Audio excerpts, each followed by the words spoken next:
விஜய் மீது சிபிஐ வழக்கு பதிவு செய்யும் அதிமுக, தப்பிக்குமா தாவேகா அரசு? எகிரிய பெட்ரோல் விலை, பாஜக பெயரை கூறாமல் கண்டிக்கும் முதலமைச்சர் விஜய். நடு ரோட்டில் மாணவர்கள் மீது தாக்குதல், விஜய் அரசை எச்சரிக்கும் மாணவர் சங்கம். வாடகை கொடுக்க முடியாத அமைச்சர் ராஜ்மோகன், ஒரே நாளில் ரீல் அந்து போச்சு. தினம் தினம் சீரழியும் சட்ட ஒழுங்கு, சிஎம் ஹெல்ப்லைன் விஷயத்தில் வசமாக சிக்கிய விஜய் ரசிகர்கள்.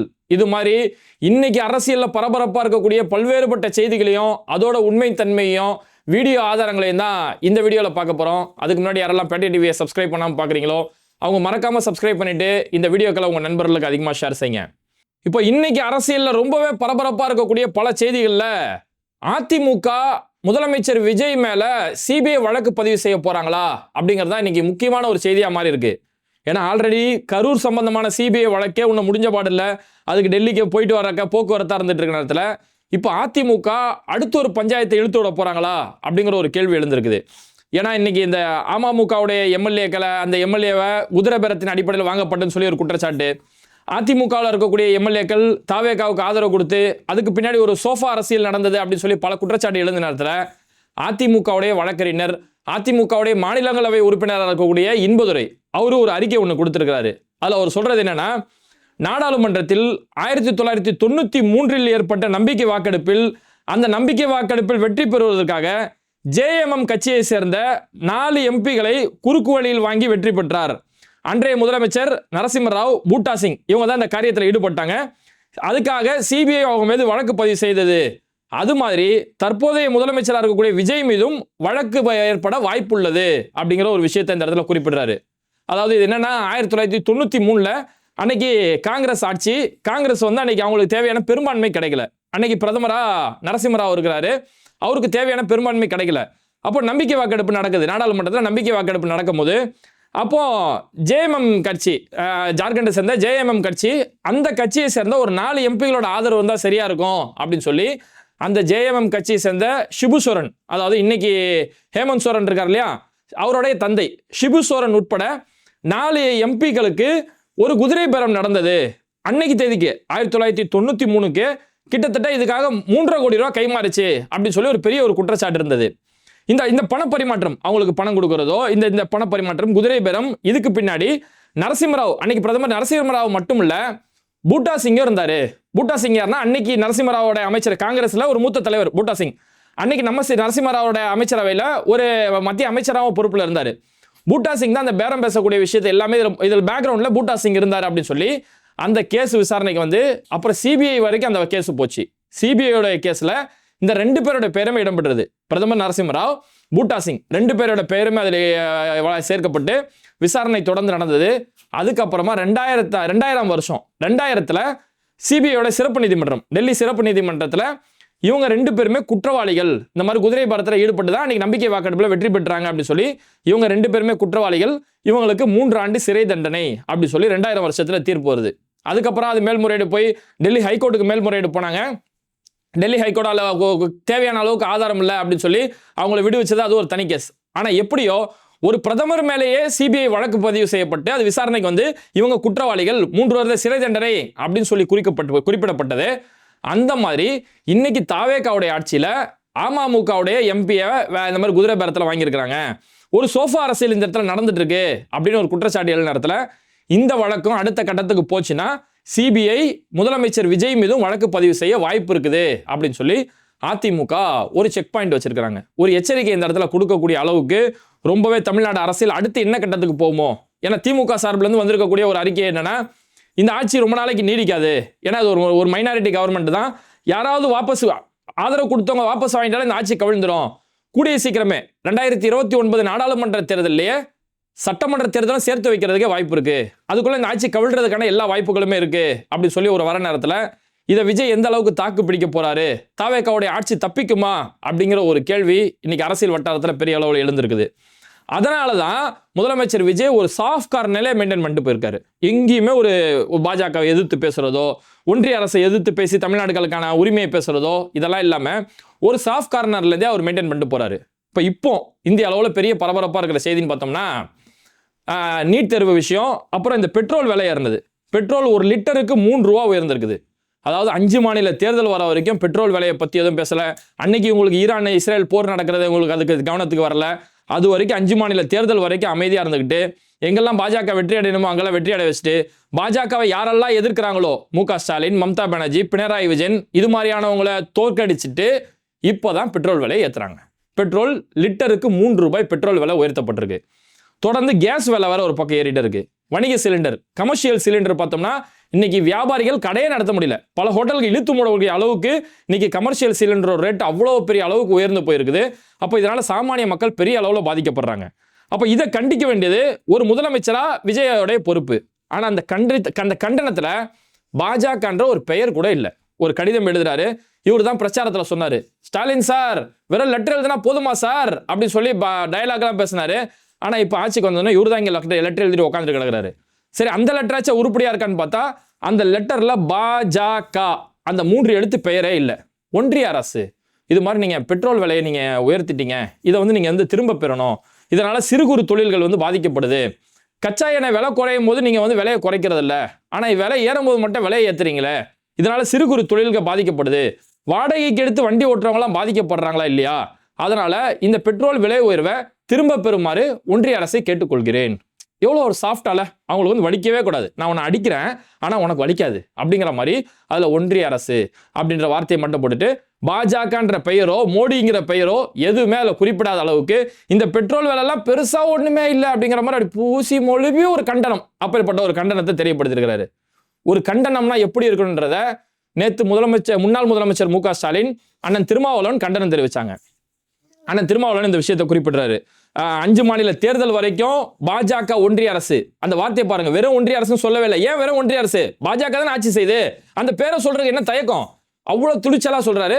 5 மாநில தேர்தல் வரைக்கும் இந்த பாஜக ஒன்றிய அரசு பெட்ரோலோட விலையை உயர்த்தாம அவங்களுக்கு தேவையான தேர்தல் வெற்றியெல்லாம் கிடைச்சதுக்கு அப்புறம் இது மாதிரி செய்யறது, இது ஒரு மக்கள் விரோத போக்கு. அந்த வார்த்தை எவ்வளவு கடுமையான வார்த்தை பாருங்க. நீங்க ஒண்ணு கண்டிக்கிறீங்கன்னா அதுல என்ன பிரச்சனைன்ற மக்களுக்கு சொல்லணும்ல. இது ஒரு மக்கள் விரோத செயல். இந்த மக்கள் விரோத செயலை தான் பாஜக ஒன்றிய அரசு செஞ்சுக்கிட்டு இருக்குது.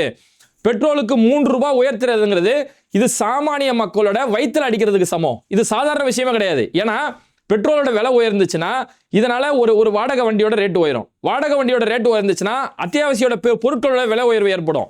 இப்பவே அமுல் பால் இந்தியா முழுக்க அமுல் பால் லிட்டருக்கு 2 ரூபா உயர்த்திட்டாங்க. இதுக்கடுத்து அத்தியாவசிய பொருட்கள் மற்ற எல்லா பொருளுமே விலை உயரும். கேஸ் சிலிண்டர் ஏறினதால இன்னைக்கு உணவகங்களை விலை ஏற்றிட்டாங்க. ஃப்ரைட் ரைஸ் 100 ரூபாய்க்கு வித்த ஃப்ரைட் ரைஸ் இன்னைக்கு 150 ரூபா கம்மி ஃப்ரைட் ரைஸ் எங்கேயுமே கிடையாது. இந்த அளவுக்கு விலை உயர்வு ஏற்படும் போது இது மக்களோட வயிற்றுல அடிக்கிறதுக்கு சமம் இல்ல. அதை தான் திருமாவளவன் குறிப்பிடுறாரு. இது மக்களோட அடி வயிற்றுல அடிக்கிறதுக்கு சமமான ஒரு காரியம் அப்படின்னு சொல்லி, அதனால இந்த விலைவாசி உயர்வை திரும்ப பெறணும், பெட்ரோல் விலை 3 ரூபாய் உயர்த்த திரும்ப பெறணும்ன்றத ஏன் காரணம்? அதனால மக்களுக்கு என்ன பாதிப்பு? இந்த பாதிப்பை கொண்டு வந்தது யாரு? எதனால நீ கொண்டு வந்த? ஏன் இதை நீ போன மாசம் கொண்டு வரல எலெக்ஷன் டைம்ல, இப்போ ஏன் கொண்டு வர அப்படின்னா அவ்வளவு தெளிவா இதுதான் ஒரு ஸ்டேட்மெண்ட். ஒரு அரசியல் தலைவரோட ஸ்டேட்மெண்ட் இப்படி இருக்கணும். ஆனா பாஜகவுடைய பெயரை பயன்படுத்தாம ஒன்றிய அரசு நீங்க திரும்ப வாங்கிருங்க அப்படின்னா இதுக்கு பிறகு அவங்க ஊர்ல கண்டனமா? முன்னாள் முதலமைச்சர் மு.க. ஸ்டாலின் அவ்வளவு தெளிவா இந்த இடத்துல பேசியிருக்கிறாரு. அடுத்தடுத்து மக்களின் தலையில பாரத்தை சுமத்தக்கூடிய ஒன்றிய பாஜக அரசை வலிமையா கண்டிக்கிறேன். பெட்ரோல் டீசல் விலை உயர்வால மக்கள் இங்க பெரிய அளவுல பாதிக்கப்படுறாங்க. நீங்க தொடர்ந்து அடுத்தடுத்து மக்கள் தலையில நீங்க பாரத்தை ஏற்றிக்கிட்டு இருக்கிறீங்கன்னு சொல்லி பாஜக ஒன்றிய அரசை நான் கண்டிக்கிறேன் அப்படின்னு சொல்லி இந்த அளவுக்கு பாஜகவுடைய பெயரை சொல்லி கண்டனம் தெரிவிச்சுட்டு அடுத்து போராட்டம் பண்ண போறாங்க. நீட் எக்ஸாம்ல இவ்வளவு பெரிய முறைகேடு நடந்து வினாத்தாள் கசிவு ஏற்பட்டு மாணவர்கள் பாதிக்கப்பட்டு அந்த என்ட்ரன்ஸ் எக்ஸாமுக்காக பணம் கட்டின அந்த பெட்ரோல் பாதிக்கப்பட்டதால இந்த தொடர்ந்து இப்படி சீரழியக்கூடிய அந்த நீட் இனி தேவையே இல்லை அப்படின்னு சொல்லி அந்த பாஜகவை எதிர்த்து போராட்டத்துக்கான அறிவிப்பு கொடுத்திருக்காங்க. இதுதான் ஆக்கப்பூர்வ எதிர்ப்பு. ஆனா இது எதையுமே சொல்லாம அப்படியே சாஃப்டா பூசி மழுவக்கூடிய ஒரு அரசியலை தான் முதலமைச்சர் விஜய் அவ்வளவு சூப்பரா செஞ்சிட்டு இருக்கிறாரு. உண்மையில பிளாஸ்ட்னார்ல இதுதான் இந்த பிளாஸ்ட். ஆனா இங்க எங்க மாணவர்கள் மத்தியில் இந்த வீரியத்தை பார்க்க முடியுது. யாரை கண்டிக்கணுமோ யார்கிட்ட எதிர்ப்பு காட்டணுமோ அதை காட்டுறதை விட்டுட்டு அப்பாவி மாணவர்கள் மேல போட்டு தாக்குதல் நடத்திட்டு இருக்காங்க. நேற்று எஸ்எஃப்ஐ சார்பில் இந்திய மாணவர் சங்கம் சார்பில் மாணவர்கள் ஒரு போராட்டம் நடத்துறாங்க. இந்த மாதிரி வினாத்தாள் கசிவு ஏற்படுறது, இது மாணவர்களை பெரிய அளவில் பாதிக்கப்படுது, அதனால் நீட் எக்ஸாமே தேவையில்லை அப்படின்னு சொல்லி எஸ்எஃப்ஐ மாணவர் சங்கம் சார்பில் நேற்று சென்னையில் போராட்டம் நடத்தப்படுது. அந்த போராடக்கூடிய மாணவர்களை கைது செய்யறாங்க. வழக்கமாக ஒரு போராட்டம்னா கைது செய்வாங்க, ஃபார்மாலிட்டி கைது செய்வாங்க, ஓகே. ஆனா இங்க போராடக்கூடியது மாணவர்கள். அவங்கள அடிச்சு கைது செய்யறாங்க. சரியான அடி போட்டு அடிச்சு அதுல ஒரு பெண்ணோட கன்னத்துல ரத்தம் ஏற்படக்கூடிய அளவுக்கு காயம். அங்க அந்த பொண்ணுங்க பசங்க எல்லாருமே அடிச்சு வேன்ல ஏத்தி ஜீப்ல ஏத்தி கொண்டு போறாங்க. அந்த மாணவர்களே இந்த விஷயத்தை பதிவு செய்யறாங்க. இந்த நீட் எக்ஸாம்ல என்னெல்லாம் நடக்குது எல்லா விஷயத்தையுமே பதிவு செஞ்சுட்டு இந்த நீட்டுக்கு எதிராக நாங்கள் போராட்டம் பண்ணுறோம், ஆனால் நீங்கள் மாற்றம் சொல்லி வந்திருக்கக்கூடிய விஜயோடைய அரசு எங்களை அடித்து கைது செஞ்சுட்டு இருக்காங்க, காவல்துறை ஒரு காட்டுமிராண்டித்தனமான காரியத்தில் எங்களை ஈடுபட்டுக்கிட்டு இருக்காங்க அப்படின்னு சொல்லி அந்த மாணவர்கள் வன்மையான கண்டனத்தை பதிவு செஞ்சு, இது நாங்கள் தமிழ்நாடு முழுக்க போராட்டம் செய்வோம், இது மாதிரியான காட்டுமிராண்டித்தனங்கள் நடந்தால் விஜய்க்கு எதிராக இந்த போராட்டம் நடக்கும், நீங்கள் மாற்றம் சொன்னீங்களா அந்த மாற்றத்துக்கு எதிராக எங்களோட போராட்டம் நடக்கும்னு சொல்லி மாணவர்கள் அவ்வளோ பெரிய எச்சரிக்கை கொடுக்குறாங்க. ஏன் இத்தனை இப்போ தமிழ்நாடு நீட்டு தேர்வுக்கு எதிராக இங்கே செயல்பட்டுக்கிட்டு இருக்கு. ஆதரவு தெரிவித்த அதிமுக கூட நீட்டுக்களை இந்த அளவுக்கு மாணவர்களை தாக்கி நம்ம பார்த்தது கிடையாது. திமுக அந்த 5 வருஷத்துல இந்த மாதிரி போராட்டம் பண்ணவங்களை தாக்கி சொல்லி எந்த ஒரு சம்பவம் நடந்ததில்லை. ஆனால் நீட் எக்ஸாமுக்கு எதிராக மாணவர்கள் போராடுறாங்க, அவங்க மேலே தாக்குதல் நடத்துனா இதுக்கு என்ன காரணம்னா, இன்னைக்கு நடக்கிறது ஒரு அரசியல் ஆட்சி இல்லை, இது அதிகாரிகளுடைய ஆட்சி. முழுக்க அதிகாரிகள் மட்டுமே இங்கே ஆட்சி செய்கிறாங்க. இன்னும் அமைச்சர்களுக்கு இலாக்கா ஒதுக்கப்படலை. இலாக்கா ஒதுக்கப்படாத எல்லாமே அதிகாரிகளுடைய கண்ட்ரோல் இருக்கிறதால அதிகாரிகளுக்கு கேட்கறதுக்கு வரம்புகளோ அவங்களுக்கு கட்டுப்பாடோ இல்லாதால இஷ்டத்துக்கு அதிகாரிகள் ஆட்டம் பெருசு அளவில் போயிட்டு இருக்குது. இன்னைக்கு டோல்கேட்டில் பெரிய அளவில் லஞ்சங்கள் மாமூல்கள் தலைவரிச்சு ஆடுதுன்னு சொல்லி பெரிய அளவிலான குற்றச்சாட்டுகள் எழுறதால, அப்போ அதிகாரிகள் ஆட்சி நடக்கிறதால தான் இது மாதிரியான அத்துமீறல் இங்கே தொடர்ந்து நடந்துட்டு இருக்கு அப்படிங்கிற மிகப்பெரிய குற்றச்சாட்டு. ஆனால் இது எதுவுமே இந்த பசங்களுக்கு தெரியாது. இந்த இன்ஸ்டாகிராம் ரீல்ஸை பார்த்து வீடியோ போட்டாங்க தெரியுமா, இன்ஸ்டாகிராம் ரீல்ஸை பார்த்து ஓட்டு போடுறது, இதுதான் எனக்கு மாற்றம் சொல்லி நம்பி ஏமாந்து போய் ஓட்டு போட்டாங்களே, அவங்களுக்கு எதுவுமே இந்த நடைமுறை அரசியல் அவனுக்கு தெரியாது. அவனுக்கு தேவை இன்ஸ்டாகிராமில் ஒரு பிஜிஎம் போட்டு பாட்டு போட்டு விட்டாங்களா, அவ்வளோதான் அவனுக்கு தெரிஞ்சது. இன்னைக்கு எந்த அளவுக்கு இவங்க இந்த அப்பாவிகளோட ஏமாளித்தனத்தை எந்த அளவுக்கு பயன்படுத்துறாங்கன்னா, தாவேகா கட்சியில் எம்எல்ஏவை ஜெயிச்சு இன்னைக்கு அமைச்சர் பொறுப்பேற்று இருக்கக்கூடிய ராஜ்மோகன் நேற்று ஒரு மேடையில் வில்லிவாக்கத்தில் ஆதவர்ஜுனா சார்பில் ஒரு நன்றி தெரிவிக்கிறதுக்காக ஒரு மேடை ஏற்பாடு செய்கிறாங்க. அந்த மேடையில் அமைச்சர் ராஜ்மோகன் பேசுகிறாரு, நான்லாம் சாதாரண ஏழை வீட்டு பையன், நான் விஜய் அண்ணா எனக்கு ஃபோன் பண்ணாரு, உனக்கு ஒரு கிஃப்ட் வச்சிருக்கேன்னு சொன்னாரு, நான் நினச்சேன் பேனா கொடுப்பாருன்னு நினச்சேன், ஆனால் அங்கே போய் பார்த்தா மாண்புமிகு அமைச்சர் சொல்லி எனக்கு போர்டு போட்டு எனக்கு முன்னாடி போலீஸ் பின்னாடி போலீஸ் ஏற்பாடு செஞ்சு இப்போ ஏற்பட்ட ஒரு விஷயத்தை கொடுத்துருக்கிறாரு. நல்லா ஒரு ஏழை வீட்டு பையன், எங்கள் அம்மா வீட்டுக்கு அடுத்த மாதம் வாடகை கொடுக்கறதுக்கு நான் என்ன செய்யலாம்னு யோசிச்சுட்டு இருக்கக்கூடிய ஒரு சாதாரண குடும்பத்தை சேர்ந்த ஏழை, அம்மா வீட்டுக்கு வாடகை அடுத்த மாதம் வாடகை நான் ஏதோ வச்சு வாடகை கொடுப்பேன் அப்படின்னு இயங்கக்கூடிய ஒரு ஏழையா, அந்த ஏழைக்கு விஜய் அண்ணா அமைச்சர் பொறுப்பு கொடுத்துட்டாராம். இதை மேடையில் சொன்ன அவர் ஒரு பக்கம் ஃபயர் விடுறாரு, கீழே இருக்கிறவங்க அழுவ தவாலி ஒரே அழுவையா போச்சு அப்படிங்கிற அளவுக்கு அந்த மேடையை கண்ணீரில் கதகளி ஆடிட்டு கிடந்துச்சு. அதுக்கப்புறம் உண்மை தன்மை என்ன, அவ்வளோ பெரிய ஏழை வீட்டு பிள்ளையா அவரு அப்படின்னு சொல்லி போய் தேடி போய் பார்த்தாதான் வண்டவாளம் தண்டவாளத்தில் ஏறுது. ராஜ்மோகன் அவர் தேர்தல் நிற்கும் போது வேட்புமனு தாக்கல் செய்கிறாரு. அந்த வேட்புமனுவில் இவரோட சொத்து பட்டியல் என்ன அப்படிங்கிறத போய் தேடி பார்க்கும்போது ராஜ்மோகனுடைய ஒட்டுமொத்த சொத்து பட்டியல் 2 கோடி ரூபாய்க்கு இருக்குது. 2 கோடி ரூபாய்க்கு அவருக்கு சொத்து இருக்குது. இந்த 2 கோடி ரூபாய் சொத்து இருக்கக்கூடிய இவரு தான் ஏழை தாயின் மகன். அந்த கவுண்டர் பண்ணி ஒரு படத்தில் பிரபுவை பார்த்து சொல்லுவார், ஏழைங்களா வாங்க ஏழைங்களா, இவ்வளோ பெரிய மூட்டை நிறைய பணத்தை வச்சிருப்பாரு பிரபு. அப்போ சொல்லுவார், ஐயோ இவ்வளோ பெரிய ஏழைங்களா நீங்கள், என்னப்பா இவ்வளோ பெரிய ஏழைகளா இருக்கீங்க, அடுத்த வேலை சோத்துக்கு என்னப்பா பண்ணுவீங்க, உங்களை பார்த்தா எனக்கே பரிதாபமாக இருக்குதுப்பா அப்படின்னு சொல்லி கவுண்டர் பண்ணி கலாய்ப்பார். அந்த மாதிரி தான் 2 கோடி ரூபா சொத்து இருக்குது, ஆனால் அடுத்த மாதம் வாடகை கொடுக்க முடியாத அளவுக்கு அவ்வளோ பெரிய ஏழை. இவங்களே இவ்வளோ பெரிய ஏழைனா அப்போ நம்மளாம் என்ன சொல்கிறது, நம்மளாம் பார்த்தா பிச்சைக்காரன் வாங்கிலோ அப்படிங்கிற அளவுக்கு தான் இவங்களோட அரசியல். 2 கோடி ரூபாய்க்கு சொத்து மதிப்பு. அதுக்கடுத்து அவருடைய அந்த வேட்புமனுவில் டீட்டெயிலாக போய் பார்க்கும்போது தன்னுடைய ஆண்டு வருமானம் அப்படின்னு சொல்லக்கூடிய ஆண்டு வருமானத்தை அந்த இன்கம் மட்டும் குறிப்பிடும் போது 23 லட்ச ரூபா ஆண்டு வருமானமும் குறிப்பிடுறாரு. 23 லட்சம் அப்போ கிட்டத்தட்ட ஒரு மாசத்துக்கு 2 லட்ச ரூபா வருமானம். ஒரு மாசத்துக்கு 2 லட்ச ரூபா வருமானம், ஆண்டு வருமானம் 23.8 23.3 லட்சம் வருமானம் போட்டுட்டு, ஆனால் அடுத்த மாதம் அம்மா வீட்டு வாடகை என்ன செய்யலான்னு நான் யோசிச்சுக்கிட்டு இருக்கிறேன் அப்படின்னு சொல்லக்கூடிய அளவுக்கு ஒரு ஏழை. மதுராந்தகத்தில் 1200 ஸ்கொயர் ஃபீட்டில் லேண்ட் இருக்குது, 50 சவரன் தங்க நகை இருக்குது இவரு பேரில், 50 சவரன் தங்க நகை, 2 கிலோவுக்கு வெள்ளி, அதுக்கப்புறம் ஃபார்டு ஃபிகோ காரு ஒன்று தனியாக வச்சிருக்கிறாரு. இதெல்லாம் போக சென்னை விருகம்பாக்கத்தில் ஒரு வீடு. இவர் இதுக்கு முன்னாடி யூடியூபராக இருந்தார் இல்லையா, அப்போ விளாக் போடுவாங்க. யூடியூபர் விளாக் போடும்போது சென்னையில் வீடு வாங்கிட்டோம் அப்படின்னு சொல்லி ஒரு தம்ப்நெயில் வச்சு வீடியோ போடுறாங்க. அதில் இவரும் அவரோட மனைவியும் வீடு நாங்கள் சென்னை விருகம்பாக்கத்தில் வீடு வாங்கிட்டோம், ரொம்ப நாள் கனவு, வீட்டுக்கு பகத்சிங் இல்லம்னு என்னோட வீட்டுக்கு நான் பேர் வைக்கிறேன், என் வீட்டோட ஃபால் சீலிங் கொஞ்சம் பாருங்க, ஃபால் சீலிங் தான் என் வீட்டில் லுக்கு, இந்த சுவிட்சை ஒரு தடவை போட்டால் வெள்ளை லைட் எரியும், 2வது தடவை லைட் போட்டால் மஞ்சள் லைட் எரியும், 3வது தடவை போட்டால் மஞ்சள் லைட் எரியும் அப்படின்னு சொல்லி அந்த மாதிரியான லைட்லாம் நாங்கள் செட் பண்ணி வச்சிருக்கோம்னு சொல்லி விருகம்பாக்கத்தில் சொந்த வீடு வாங்கக்கூடிய அளவுக்கு இருந்துக்கிட்டு, ஆனால் அவ்வளோ பெரிய ஏழை, எவ்வளோ பெரிய ஏழை. அந்த ஏழையை பார்த்தா ஏகாம்பரமாக எகிரி ஏக்கப்படுவாப்புல, அந்த அளவுக்கு ஒரு சோகமான ஒரு விஷயம். ஆனால் இதையுமே சொல்லும் போது மேடையில் இந்த மாதிரி ஃபயர் விட்டு பின்னாடி ஒரு பிஜிஎம் சாங்கை போட்டு விட்டா எல்லாருமே பரிதாபப்பட்டு அப்படி ஓடிட்டு இருக்கிறாங்க. இதை அடுத்து எப்படியெல்லாம் யூஸ் பண்ணிக்கிறாங்கன்னு கொஞ்சம் பாருங்களேன். சிஎம் செல், சிஎம் ஹெல்ப்லைன் சொல்லி ஒரு பிரிவு இருக்கும். அந்த பிரிவில் இப்போ விஜயோட அஃபிஷியல் ஃபோட்டோன்னு சொல்லி அந்த கோட் சூட் போட்டு இப்படி ஒரு சிரிப்பு, அந்த சிரிப்பெல்லாம் பார்த்தா வேற லெவலில் இருக்குது உண்மையிலே. முதலமைச்சருடைய சிரிப்பு இதுதான் நீ முதலமைச்சரோட அஃபிஷியல் ஃபோட்டோ அப்படின்னு சொல்லி ஒரு ஃபோட்டோ பதிவிட்டுட்டு அந்த ஃபோட்டோ இருக்கக்கூடிய சிஎம் ஹெல்ப்லைன் சொல்லக்கூடிய ஒரு வெப்சைட், அந்த வெப்சைட்டை போட்டு நேற்று விஜய் ரசிகர்கள் எல்லாருமே அதை பதிவிடுறாங்க. சிஎம் ஹெல்ப்லைன் வந்துருச்சு, இது உள்ள போயிட்டு உங்கள் ஃபோன் நம்பர் ரிஜிஸ்டர் பண்ணி இதெல்லாம் நீங்கள் சொல்லி உங்களுடைய கஷ்டங்கள், பிரச்சனைகள், நஷ்டங்கள், துக்கங்கள், துயரங்கள் இது எல்லாத்தையுமே நீங்கள் சிஎம் ஹெல்ப்லைனில் சொன்னால் போதும், இது விஜய் அண்ணாவுடைய நேர்பார்வைக்கே போவோம். விஜய் அண்ணாவே வந்து உங்களுடைய பிரச்சனையை தீர்த்து வச்சிருவாரு. குருவி படத்தில் மாடியிலேருந்து எகிரி போய் பறக்கும் ரயிலில் பறந்து போனாரு, அந்த மாதிரி உங்களுடைய பிரச்சனையை வந்து தீர்த்து வைப்பாரு அப்படின்னு சொல்லி ஒரு பெரிய அளவில் பில்டப் கொடுக்குறாங்க. Good news for the and citizens. இந்த மாதிரி அண்ணா வந்து சிஎம் ஹெல்ப்லைன் சொல்லி அவரே உங்களோட பிரச்சனையை கண்காணிக்கிறதுக்காக ஒரு குழுவை ஏற்பாடு செஞ்சிருக்கிறாரு. இதுக்கு முன்னாடி யாரெல்லாம் அப்படி பண்ணியிருக்காங்களா, எங்கேயாவது இப்படி நடந்திருக்குதா? அமெரிக்காவில் கூட இவ்வளவு பெரிய ஆச்சரியமான காரியத்தை நீங்க பார்த்ததில்ல, ஆனா அண்ணாவுடைய ஆட்சியில் அபாயகரமான ஆச்சரியத்தை பாக்குறீங்க அப்படிங்கிற மாதிரி பெரிய அளவில் போட்டு ஃபயர் விட்டுக்கிட்டு இருந்தாங்க.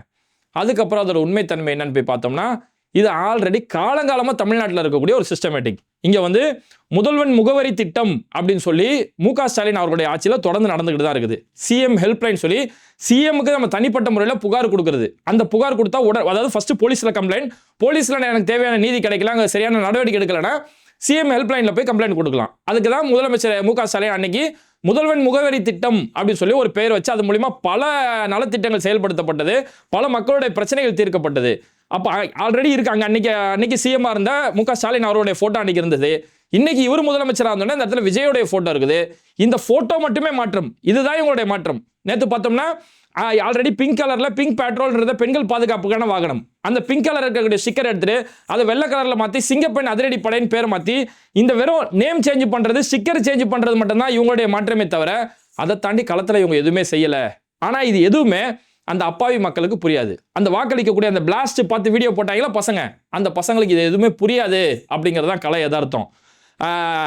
இந்த மாதிரி வெறும் ஒரு ஸ்டிக்கர் மாத்துறது, இந்த பில்டப் கொடுக்கறது. அண்ணா வந்து விஜய் அண்ணா வந்து அவரே கையில் சாப்பாடு எடுத்துகிட்டு வந்து, முதலமைச்சர் வரும்போது அவரே கையில் சாப்பாடு எடுத்துகிட்டு வந்துடுறாராம். அதை வந்து அவர் கையால் எடுத்து அவரே சாப்பிட்டுக்கிறாராம். ஐயோயோ, இப்படிப்பட்ட முதலமைச்சருக்கு எடுக்க நாங்கள் என்ன தவம் செஞ்சோன்னு தெரியலையே அப்படி சொல்லி யார் பெற்ற மகனோ நீ அப்படி சொல்லி அந்த பாட்டை வர பின்னாடி வர போட்டு விட்றாங்க. ஃபர்ஸ்ட் அந்த ஃபோட்டோவே ஃபேக்கான ஃபோட்டோ, முதலமைச்சர்னு போர்டு போட்டு அந்த இடத்துல உட்காந்து ஒரு டிஃபன் பாக்ஸில் விஜய் சாப்பிட்றாரு அப்படின்னு சொல்லக்கூடிய அந்த ஃபோட்டோவே ஒரு ஏஐ மூலியமா எடிட் பண்ண போட்ட ஃபோட்டோ, அது உண்மையான ஃபோட்டோ கிடையாது. சரி, அதை நான் கேட்குறேன், அது உண்மையாகவே 2 போட்டோம்.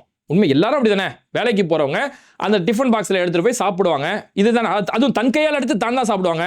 இல்லை நான் சாப்பிட்றதுக்கு எனக்கு கஷ்டமாக இருக்குது, இன்னொருத்தர் வந்து ஊட்டியாக விடுவாங்க. என்ன லாஜிக் இது? இஷ்டமே இல்லாமல் இஷ்டத்துக்கு இதை என்னன்னா இவங்க இப்படி ஒரு நரேட்டிவ் கிரியேட் பண்ணுறாங்க. இங்கே இருக்கக்கூடிய செய்தி ஊடகங்கள், தினத்தந்தி, நியூஸ் 24/7 இது மாதிரியான பல சேனல்கள் என்ன பண்ணுறாங்கன்னா, இவங்க என்ன பொய் செய்தியை பரப்புறாங்களோ அது மாதிரி பில்டப் கொடுக்கக்கூடிய அரசு அதிகாரிகள் இவருடைய எளிமையை பார்த்து பயங்கரமாக பாராட்டி வருகிறார்கள். அவரே கையில் வரும்போது டிஃபன் பாக்ஸை கையில் கொண்டு வருகிறார் அப்படி இப்படின்னு சொல்லி பில்டப் கொடுக்குறாங்க. ஏன்பா சட்டமன்றத்துக்கு அவரோட சட்டமன்றம் அங்கே செஞ்சாஜ் கோட்டை அங்கே பீச் ஸ்டேஷன் கிட்ட இருக்குது, அவரோட வீடு பனையூர். அப்போ இவ்வளோ பெரிய தூரம் இருக்கும்போது இங்கேருந்து லஞ்சுக்கு வீட்டுக்கு போக முடியாது. அப்போ வரும்போது சாப்பாடு எல்லாருமே வேலைக்கு வர எல்லாமே சாப்பாடு கொண்டு தானே வருவாங்க. முதலமைச்சர் மு.க. ஸ்டாலின் வீடு அவர் வீடு பக்கத்தில் இருக்குது, அங்கே போயஸ் கார்டன் கிட்ட இருக்குது. ஆழ்வார் பட்டேல் அவரோட வீடு, அதுக்கு முன்னாடி ஜெயலலிதா இருக்கும்போது பக்கத்தில் போயஸ் கார்டன். அப்படி தாண்டி போனால் 2 நிமிஷத்துல வீட்டுக்கு போயிடலாம். அங்கே அவங்களுக்கு ஒரு ஃபேமிலி இருக்குது, அவங்க போயிட்டு இருந்தாங்க. இவரோட வீடு லாங்கில் இருக்குது, அங்கே அவருக்கு ஃபேமிலி இல்லை. அப்போ இவர் இங்கே சாப்பிட்றாரு. இது என்ன லாஜிக் இது? அதுவும் தன் கையால் எடுத்து தானே சாப்பிட்டுக்கிட்டாருன்னு சொல்லி இப்படி இஷ்டத்துக்கு செய்திகள் அடிச்சு விட்டு வெறும் பொய் செய்திகளை மட்டுமே இங்கே பரப்புறாங்க. ஆனால் இதோட வெளிப்பாடு எந்த அளவுக்குன்னா, வெறும் இந்த பில்டப் அரசியல் மட்டுமே நகர்ந்து போயிட்டு இருக்கிறதால இவங்களுக்கு களத்தில் எதுவுமே பார்க்க முடியல. அதனால தொடர்ந்து சட்ட ஒழுங்கு பெரிய அளவில் சீர்கட்டுக்கிட்டு இருக்குது. பாலியல் 6 வயது சிறுமி கோயம்புத்தூரில் ஒரு ஸ்கூலில் ஒரு வேன் டிரைவர் ஒரு பிள்ளையை போட்டு இந்த மாதிரி பாலியல் பலாத்காரம் செய்யக்கூடிய அளவுக்கு பாலியல் வன்கொடுமை செஞ்சு இவ்வளோ பெரிய ஒரு சீரழிவு. நான் என்ன கேட்குறேன், இதே 6 வயசு சிறுமியை சீரழிச்சிருந்து திமுக ஆட்சியில் அது நடந்திருந்தா ஆளாளுக்கு என்ன ஆட்டம் ஆடி இருப்பாங்க பாருங்க. இப்படி ஒரு விஷயம் நடந்து நிறைய பேருக்கு தெரியவே தெரியாது. எந்த மீடியாவும் இதை ஹைப் பண்ணல, எந்த அரசியல் கட்சி தலைவர்கள் இதுக்கு எதிராக அறிக்கை விடலை, யாரும் இதுக்கு எதிராக போராட்டம் நடத்தல. ஆனால் இதுவே திமுக ஆட்சி இருந்தால் இந்நேரம் வானத்துக்கு பூமிக்கு குதிச்சிருப்பாங்க. இது மாதிரியான ஒரு பிரச்சனை இங்கே நடந்துட்டு இருக்குது. அதே மாதிரி அம்பத்தூரில், சென்னை அம்பத்தூரில் பொன்னம்மாள்னு சொல்லக்கூடிய ஒரு 70 வயசு ஒரு அம்மா, அந்த அம்மாவை ஆட்டோவில் வந்து ஒரு மர்ம நபர்கள் வீடுக்குள்ளே பூந்து பட்ட பகலில் வீடுக்குள்ளே பூந்து அந்த அம்மாவை கழுத்தை நெரிச்சு அந்த அம்மாவை அடித்து சாவடிச்சு வீட்டில் இருக்கிறத திருடிட்டு போகிறாங்க. அதுக்கப்புறம் அக்கம் பக்கத்து வீடு என்ன அந்த வீட்டில் சம்மந்தமே இல்லாமல் ஆட்டோவில் யாரோ போகிறாங்களே அப்படின்னு போய் உள்ளே போய் பார்த்தா அந்த அம்மா அடித்து சாவடிக்கப்பட்டிருக்கிறாங்க. இப்படி தொடர்ந்து இது மாதிரியான குற்ற செயல்கள் விஜய் ஆட்சிக்கு வந்த 5 நாளில் 24 கொலைகள் நடந்திருக்கு. தமிழ்நாட்டில் 5 நாளில் 24 கொலைகள் நடக்கக்கூடிய அளவுக்கு சட்டம் ஒழுங்கு இந்த அளவுக்கு நாளுக்கு நாள் சீர்கெட்டு போயிட்டு இருக்கு. ஆனால் இதெல்லாம் மறைக்கிறதுக்காக தான் இப்படி ஒரு பில்டப் அரசியல் செய்கிறாங்க. அதனால தான் நம்ம தொடர்ந்து இந்த மாதிரியான பில்டப் அரசியல்களை நம்ம தோல் உரிச்சுக்கிட்டு இருக்கோம். நிறைய பேர் கேட்குறாங்க, நீங்கள் ஏன் திமுகவுக்கு இப்படி ஆதரவாக பேசுகிறீங்க, நீங்கள் ஏன் விஜய் எதிர்க்கிறீங்க அப்படிங்கிறாங்க. இது ஒரு மோசமான அரசியல் இங்கே நடந்திருக்கு. வெறும் பொய்களை மட்டுமே மூலதனமாக வச்சுக்கிட்டு இங்கே ஒரு அரசியல் நடக்கும்போது அதை தெளிவுபடுத்த வேண்டியது நம்மளுடைய பொறுப்பு. ஆனால் என்னன்னா, நம்ம இந்த பொய்யை அமலப்படுத்தும் போது இவனுக்கு அது இவங்க திமுக ஆளு, ஏன்னா நான் திமுகன்ற பேரே இதில் வரலையே, திமுக புகழ்ந்து பேசியோ இல்லை திமுக பெஸ்ட் அப்படின்னு சொல்கிற மாதிரியே இதில் நம்ம சொல்லவே இல்லை. இங்கே என்ன நடக்குதுன்ற குற்றச்சாட்டை முன் வைக்கிறோம். அப்போ இதை சொன்னாலே நீ திமுகவுடைய ஆளு அப்படின்னு இதே திசை திருப்பக்கூடிய ஒரு அரசியல் செய்கிறாங்க. ஏன்னா இது வந்து ஒரு பொய்யான செய்தி தொடர்ந்து பரப்பப்படுது. இந்த பொய் செய்திகள் 1 கோடி மக்களுக்கு போதுன்னு வைங்களேன். அதில் உண்மையை தேடுறவங்க வெறும் 1 லட்சம் பேர் தான். உண்மை செய்தி 1 லட்சம் பேருக்கு தான் போய் சேரும். ஆனால் பொய் வேகமாக பரவிடும். மீதி 99 லட்சம் மக்கள் என்ன செய்கிறாங்கன்னா, ஓ இதெல்லாம் உண்மைதானோ, பெரிய மாற்றம் செஞ்சிட்டாரோ அப்படின்னு சொல்லி இந்த பொய்களை மக்கள் நம்புறாங்க.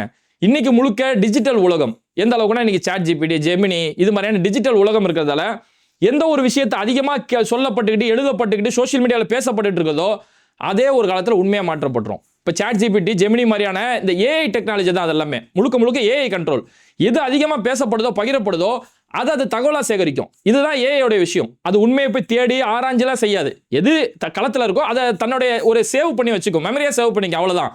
அப்போ இந்த உண்மையை நம்ம சொல்ல மறந்துட்டோம் அப்படின்னா இதெல்லாம் நாளைக்கு வரலாறுகளாக மாற்றப்பட்டுரும். அதனால தான் தொடர்ந்து இந்த பொய் செய்திகளை, இந்த பொய் அரசியலை தோல் இருக்க வேண்டியது இன்னைக்கு காலத்தோட கட்டாயம். குறிப்பாக அந்த இளைஞர்கள் தனக்கு முன்னாடி வரக்கூடிய செய்தி அதோட உண்மைத்தன்மையை ஆராய்ஞ்சு அதை ஷேர் பண்ண வேண்டியது ரொம்ப முக்கியம். அது எதுவுமே தெரியாததால தான் இங்கே பாஜகன்ற பெயரை கூட கூறாமல் ஒருத்தர் அரசியல் செய்கிறாரு. ஆனால் இதுதான் மாஸ், இதுதான் பிளாஸ்ட்னு சொல்லி கனவு உலகத்தில் வாழ்ந்துட்டு இருக்கானுங்க. இது மாதிரி வீடியோக்களை தொடர்ந்து பார்க்கறதுக்கு மறக்காமல் பேட்டை டிவியை சப்ஸ்கிரைப் பண்ணிட்டு இந்த வீடியோக்களை உங்கள் நண்பர்களுக்கு அதிகமாக ஷேர் செய்யுங்க. இணைந்திருப்போம். மிஸ்டர் பர்ஃபெக்ட் எக்ஸ்ட்ரா கோல்டு திருமணமான ஆண்களுக்கு திருப்பு முனையை ஏற்படுத்தும் ஹலாலான இயற்கை வியாகரா. 60,000க்கும் மேற்பட்ட திருப்திகரமான வாடிக்கையாளர்கள், 500க்கும் மேற்பட்ட வாடிக்கையாளர்களுக்கு குழந்தை வரமும் கிடைத்துள்ளது. வயதான பலகினமா, சுகர் பலகினமா, இனி கவலை வேண்டாம். உங்கள் இல்லறம் நல்லறமாக அமைய உடனே ஆர்டர் செய்யுங்கள். மேலும் விவரங்களுக்கு கீழுள்ள எண்ணை அணுகுங்கள்.